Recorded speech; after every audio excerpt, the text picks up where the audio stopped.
if I may. Ano po bang plano ninyo for next year, for 2022?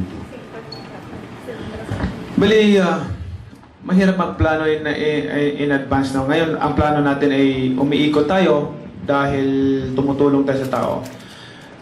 Tuloy-tuloy ang pagtulong natin sa tao ay mula pa naman noon hanggang ngayon tumutulong tayo. Kaya nakita ko yung kahirapan ng taong bayan.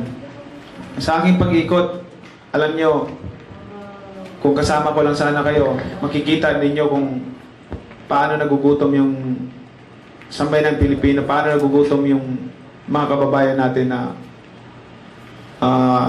kinakailangan yung tulong natin bilang ama ng bayan.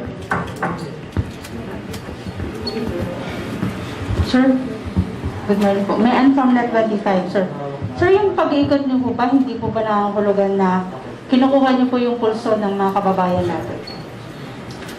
Alam nyo, noon pa po ako umiikot eh. Matagal na po na panahon, 2005, 2006. Umiikot na po ako, namimigay na po ako ng tulong sa ating mga kababayan.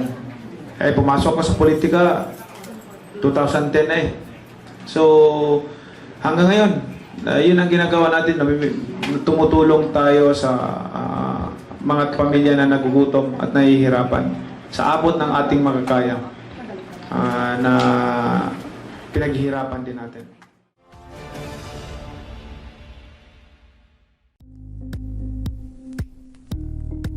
Thank you for watching Politico TV. Please like and subscribe to our channel for more videos.